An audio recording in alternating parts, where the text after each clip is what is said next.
22회를 지켰던 가게 문을 닫던 날, 저는 아들 얼굴을 볼 자신이 없었습니다. 사연 시작 전에 지금 어디서 이 사연 듣고 계신지 댓글로 남겨주시면 감사하겠습니다. 구독과 좋아요 눌러주시면 그 마음이 오늘 하루를 조금은 가볍게 만들어줄 거예요. 사연 시작하겠습니다. 저는 62살 시장 골목 끝자락에서 백반집을 했던 사람입니다. 이름 걸고 장사한 지 22회째 되던 해였어요. 처음 가게 열 때는 남편이랑 저랑 둘이서 퇴직금에 대출까지 끌어다가 시작했습니다. 그땐 겁도 없었어요. 젊었으니까 몸으로 때우면 뭐든 될 줄 알았습니다. 새벽 5시에 나가서 국물 오리고 밑반찬 준비하고 하루 12시간씩 서 있었습니다. 여름에는 불 앞에서 땀이 비오듯 쏟아졌고 겨울에는 손이 트다 못해 갈라졌습니다. 그래도 하루도 안 쉬었어요. 쉬면 그만큼 벌이가 안 되니까 아파도 문을 열었습니다. 그렇게 번 돈으로 아들 하나 키웠습니다. 용훈이 제 아들이에요. 용훈이가 어릴 때는 가게 한쪽 구석에 이불 깔아놓고 재우면서 장사했습니다. 손님 뜸한 시간마다 옆에 앉혀놓고 숙제 봐주고 준비물도 이것저것 챙겨주고 그랬어요. 한 번은 용훈이가 열이 펄펄 끓었는데 점심 장사 손 놓을 수가 없어서 옆 가게 아주머니한테 애를 맡기고 저는 주방에서 발만 동동 굴렀습니다. 그날 밤에 애 이마에 물수건 얹어주면서 얼마나 미안하던지 지금도 그 생각하면 가슴이 저립니다. 그래도 용훈이는 밝게 컸어요. 가게 오는 단골 손님들이 다 용훈이를 예뻐해 주셨습니다. 이 집 아들내미 인사성 참 좋다. 그런 말 들을 때마다 저는 그게 그렇게 뿌듯했습니다. 대학 보내고 결혼시키고 그러는 동안 저는 제 몸이 상하는 줄도 몰랐습니다. 허리도 아프고 무릎도 시렸는데 병원 갈 시간도 아까워서 그냥 파스만 붙이고 버텼습니다. 그런데 재작년부터 골목 상권이 흔들리기 시작했어요. 큰 길에 프랜차이즈가 들어오고 배달 앱이 뜨면서 손님들이 하나둘 줄었습니다. 저희는 배달도 몰랐고 그런 걸 배울 여력도 없었어요. 핸드폰으로 주문받는 법조차 낯설었으니까요. 옆가게 젊은 사장님들은 앱으로 주문받고 사진 예쁘게 찍어서 올리고 하던데 저는 그런 걸 배울 시간도 정신도 없었습니다. 그저 예전 방식대로 손맛 하나 믿고 버텼습니다.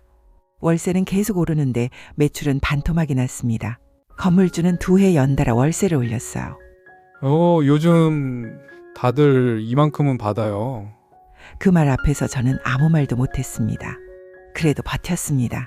주방 이모님도 내보내고 저 혼자 다 하기 시작했습니다. 새벽장 보러 나가는 것도 재료 손질하는 것도 서빙하는 것도 다 혼자 했어요. 남편은 몸이 안 좋아져서 몇 년 전부터 가게 일을 거의 못 도왔습니다. 그러니 저 혼자 감당해야 할 몫이 더 커졌죠. 버티다 결국 작년 겨울에 폐업을 결심했어요. 그날 밤 남편이랑 마주 앉아서 통장 잔고랑 밀린 대출금을 계산해 봤습니다. 숫자를 보는데 손이 떨렸습니다. 이대로 계속하면 빚만 더 늘어날 것 같았어요. 여보, 우리 이제 그만하자. 남편이 먼저 그 말을 꺼냈습니다. 저는 대답 대신 그냥 고개만 끄덕였습니다. 폐업 신고서에 도장 찍던 날 손이 떨렸습니다. 22회 동안 문 앞에 붙여놨던 메뉴판을 떼어내는데 그게 그렇게 무겁더라고요. 종이 한 장인데 무슨 바위를 떼어내는 기분이었습니다. 마지막 영업날이 다가올수록 저는 자꾸 벽에 걸린 낡은 사진들을 쳐다봤습니다. 용훈이 어릴 때 가게 앞에서 찍은 사진이었어요. 그 사진 밑에는 단골 손님들이 남기고 간 메모지도 붙어 있었습니다. 사장님, 늘 감사했어요. 그런 손글씨들을 보면서 저는 이 가게가 그냥 밥집이 아니었다는 걸 새삼 느꼈습니다. 마지막 영업날, 저는 평소처럼 국을 끓였습니다. 손이 떨렸지만 맛은 그대로 내고 싶었습니다. 단골 손님들이 오셔서 이제 여기 없으면 어디서 밥 먹나 하시면서 눈물을 훔치셨어요. 한 할아버지는 매일 점심때마다 오셔서 된장국에 밥 한 그릇 드시던 분이었는데 그날은 국그릇을 앞에 두고 한참을 말없이 앉아만 계셨습니다. 저는 애써 웃으면서 인사드렸습니다. 그동안 감사했습니다. 건강하세요? 그런데 정작 손님들 다 가시고 나서 셔터를 내리는데 그때 참았던 게 터졌습니다. 빈 홀에 혼자 앉아서 얼마나 울었는지 모릅니다. 내가 뭘 그렇게 잘못 살았길래 이 나이에 빚만 남기고 가게 문을 닫아야 하나. 그 생각이 머릿속을 떠나지 않았습니다. 남편은 먼저 집에 들어갔고 저는 혼자 남아서 마지막 정리를 하고 있었습니다. 식탁이랑 의자를 닦으면서 이 테이블에서 얼마나 많은 사람들 밥을 먹였나 생각했어요. 저 구석 자리는 용훈이가 숙제하던 자리였고 저 창가 자리는 손님들이 제일 좋아하던 자리였습니다. 이제 이 모든 게 다 남의 가게가 된다고 생각하니 발이 안 떨어졌습니다. 그런데 그게 이제 다 끝이라고 생각하니까 억울하고 서럽고 아들한테는 또 뭐라고 말해야 하나 싶고 용훈이한테는 아직 폐업한다는 말도 제대로 못했습니다. 며칠 전에 가게 좀 힘들어질 것 같다는 말만 흘리듯 했었거든요. 자식한테 짐 되는 게 세상에서 제일 무서운 일이더라고요. 용훈이도 이제 막 결혼해서 자기 살림 꾸려나가느라 바쁠 텐데 늙은 부모 빚까지 얹어주고 싶지 않았습니다. 근데 진짜 문제는 여기서부터였어요. 정리를 대충 끝내고 셔터를 반쯤 내렸을 때였습니다. 밖에서 인기척이 들렸어요. 이 시간에 누가 왔나 하고 고개를 내밀었는데 용훈이가 서 있었습니다. 늦은 밤 회사에서 바로 왔는지 넥타이도 안 풀고 숨을 헐떡이면서요. 엄마, 오늘 마지막 날이라며 왜 말을 안 해? 저는 순간 아무 말도 못했습니다. 목이 메어서 그냥 서 있기만 했어요. 용훈이가 가게 안으로 들어오더니 반쯤 내려간 셔터를 다시 위로 올렸습니다. 엄마, 잠깐만 나가서 좀 앉아있어. 나 정리 좀 하고. 저는 그게 무슨 말인지도 모르고 그냥 시키는 대로 앞에 있는 평상에 앉았습니다. 밤바람이 찼는데 그 순간에는 추운지도 몰랐어요. 가게 안에서 뭔가 부스럭거리는 소리가 들렸습니다. 사람이 여는 소리, 종이 뒤적이는 소리. 저는 궁금했지만 왠지 들어가면 안 될 것 같아서 그냥 밖에서 기다렸습니다. 한참을 그러고 있었더니 용훈이가 다시 나왔습니다. 손에 뭔가를 들고요. 낡은 공책 한 권이랑 색이 다 바른 통장 2개였습니다. 엄마 이거 기억나? 저는 그 공책을 받아들었는데 첫 장을 보는 순간 숨이 턱 막혔습니다. 제 글씨였습니다. 20 몇 해 전 제가 적었던 가계부였어요. 용훈이 태어나던 해부터 분유값, 기저귀값, 학원비 하나하나 다 적혀 있었습니다. 한 줄 한 줄에 그때 제가 얼마나 아끼면서 살았는지가 그대로 남아 있었어요. 용훈이 우유값 3만 원, 이번 달은 반찬값 줄이자. 용훈이 신발 샀음 3만 5천 원, 내 신발은 다음에. 그런 메모까지 빗바른 글씨로 그대로 있었습니다. 저는 이 공책을 언제 잃어버렸는지도 몰랐습니다. 아마 이사할 때 어딘가에 섞여 들어갔던 모양이었어요. 용훈이가 낮은 목소리로 말했습니다. 몇 년 전에 엄마 서랍 정리하다가 찾았어. 그때는 그냥 챙겨만 뒀는데 근데 자꾸 생각나더라고. 엄마가 나 키우면서 뭘 얼마나 아꼈는지. 여기 다 적혀 있으니까. 저는 공책 갈피를 넘기다가 손이 멈췄습니다. 어느 페이지에는 이렇게 적혀 있었습니다. 오늘 용훈이가 친구 생일 선물 사달라고 했다. 형편이 안 됐지만 그래도 사줬다. 우리 아들이 기죽지 않았으면 좋겠다. 그 글을 보는데 그때 기억이 확 밀려왔습니다. 그 무렵 저는 정말 하루하루가 빠듯했거든요.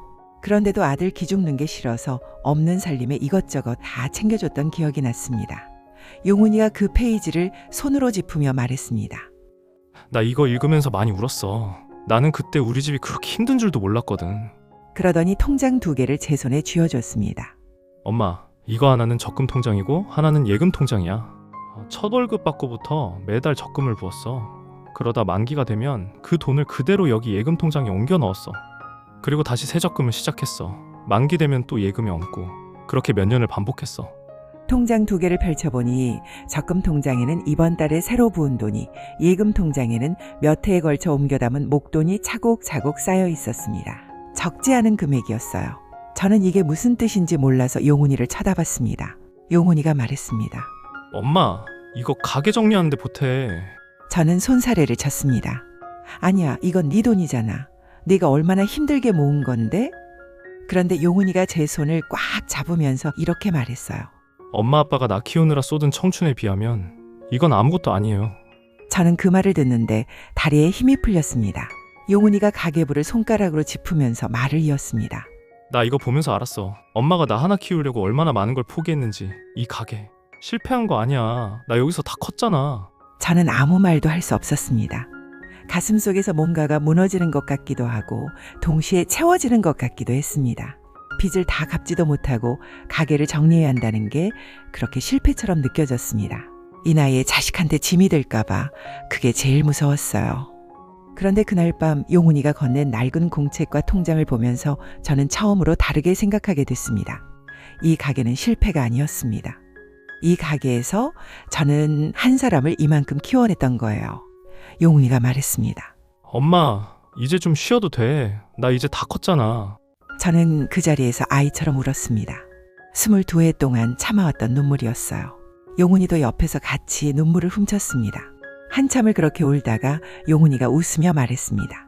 엄마, 나 배고파. 마지막으로 엄마가 끓인 국 한 그릇만 먹고 가자. 저는 웃음이 났습니다. 이 와중에도 밥 얘기를 하는 아들이 그렇게 든든했습니다. 저는 다 정리한 주방에서 남아있던 재료로 마지막 된장국을 끓였습니다.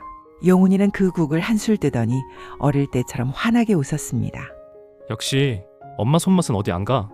그 말 한마디가 그날 하루 동안 쌓였던 서러움을 다 씻어줬습니다. 지금은 가게를 정리하고 남편이랑 작은 텃밭 달린 집에서 지내고 있습니다. 용훈이가 준 돈은 결국 절반만 받았어요. 나머지 절반은 다시 용훈이 이름으로 돌려줬습니다. 이건 너희 부부 몫이야. 엄마는 이 정도면 충분해. 그렇게 말씀드리니 용훈이도 더는 고집 부리지 않더라고요. 대신 저는 그 가계부를 지금도 가끔 꺼내봅니다. 거기 적힌 제 젊은 날의 글씨를 보면서 그때는 몰랐던 걸 이제야 알게 됐어요. 자식 키우는 세월이 힘들었던 게 아니라 그 세월 자체가 저한테는 가장 큰 재산이었다는 걸요. 요즘도 용훈이는 한 달에 한 번씩 집에 옵니다. 올 때마다 제가 끓인 된장찌개를 먹으면서 이렇게 말해요. 엄마 손맛은 어디 안 가네?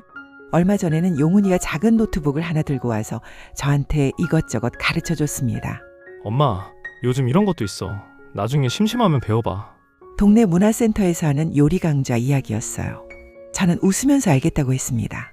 이제 새벽 5시에 일어나지 않아도 되고 손님상 걱정 안 해도 되니까 처음으로 제 시간을 갖게 됐습니다. 가끔은 그 시간이 낯설어서 허전할 때도 있지만 그럴 때마다 그 가계부를 펼쳐봅니다. 용훈이 우유값 걱정하던 그 시절의 저와 지금의 저는 다른 사람 같으면서도 같은 사람이더라고요. 저는 그 말 한마디에 22회의 고생이 다 씻기는 기분이 듭니다. 여러분이라면 그 밤에 아들이 내민 통장을 받으셨을 것 같나요? 아니면 저처럼 끝까지 사양하셨을 것 같나요? 댓글로 여러분 생각을 들려주세요. 오늘 사연은 여기서 마칩니다. 건강하시고 오늘 하루도 마음 따뜻하게 보내시기 바랍니다.